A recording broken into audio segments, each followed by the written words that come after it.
Welcome to part 2 of your... Stop him out, mate! Welcome to part 2 of your Transfer Bonanza. Where we tell you who is leaving. I keep forgetting that that's just a normal... Yeah, you just make it more interesting.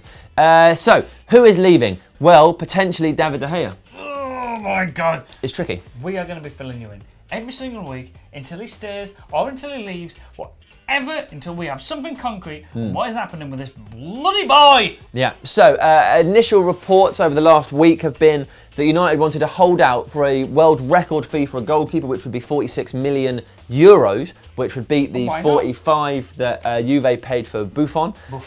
Then we heard that Real Madrid would say, well, fair enough, but no, because he's only got a year left on his contract, so Man United would accept 35 million euros, or I guess that would be euros, and nothing less. Real Madrid, as far as we know, haven't met that or haven't paid that. They haven't even made an opening offer yet. Not that we're aware of. They're going to make 30 million, and I was like, 30 million? What? That's awful! But they haven't even done that yet. I can't make sense of this, mate. It's confusing. David De Gea is back in Manchester pre-season training. He was collared by Spanish journalists on his way, and they said, you know, what's going on? And he said, look, I'm calm. I'm heading back to Manchester for pre-season. And he could have said, I want to stay at Manchester United. I'm a Manchester United player. I'm going back to Manchester. He didn't, because he wants to join Real Madrid. And it is probably, to some extent, perhaps tied up with Sergio Ramos, or maybe they're two completely separate deals. But it seems unlikely because they'll be negotiated by the same people. All the papers are saying that United playing hardball, saying you don't get De Gea unless we get Ramos. If we don't get Ramos, it is just not happening. He'll run his contract out. We'll have him for another year. Then he can take him for free. We're Man United. We're in an absolute bloody truck full. Let me ask you this, Ian Smith. Yes, go on, mate. If David De Gea is at Manchester United and wants to play for Real Madrid, and Sergio Ramos is at Real Madrid and wants to play for Manchester United, would you just let them swap?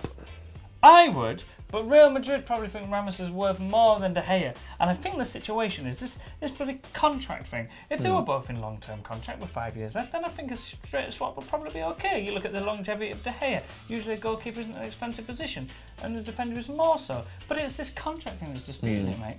Disaster. That was a sensible answer. It was, yeah. Now a player...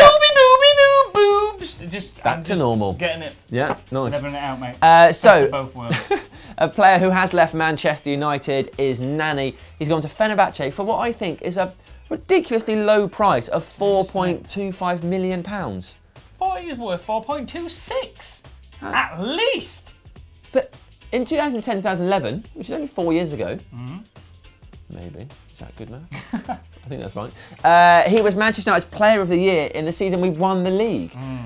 Now, if maybe, I can't remember how old he is, like 29, probably 28, something like that. We've done our research. Other players who are that age, who have had contributions and careers like his, he's won loads of medals, will still sell for a decent fee.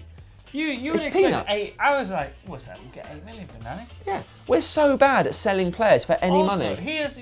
He's just come off the back of like a season on loan with Sporting Lisbon where he played incredibly well. Like, you'd maybe think he'd given a chance at United. Maybe we don't need him for like positions and stuff, but you pay 4.25 million. Yeah. I'm surprised that no one else in like England, someone like Tottenham, someone like Southampton, for that kind of money, he's gone to a Champions League club. He's a Champions League winner, and if I was like a rich guy who had loads of money, I'd just buy him for £4 million and just get him to juggle in my garden and do like skills and stuff and just hit long shots. If you had a stressful day at work, you come like, oh, I'm in a right mate. Oh, hey, Nani! Oh, Nani! Whoa! 10 tap! Oh, he's put it on the back of his... Oh, that would be exciting. That's what I would do.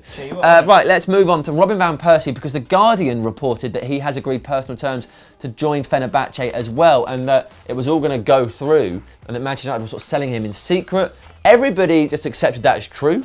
Van Persie hasn't said anything. He's got a Twitter account, he hasn't used it. And that seemed like maybe that wasn't the case until his agent has come out and said he hasn't agreed anything. If he had, we'd announce it. He's with Manchester United. He probably could have stressed further that he will be a Manchester United player next season, but he hasn't. So we don't know. It's unusual to see someone like so concretely linked. He's gone. They turns up at training the next day. Yeah. I personally, I was reading some facts. Wasn't it that no player has scored more goals than he has in the past 4 seasons? Yeah, something like that, yeah.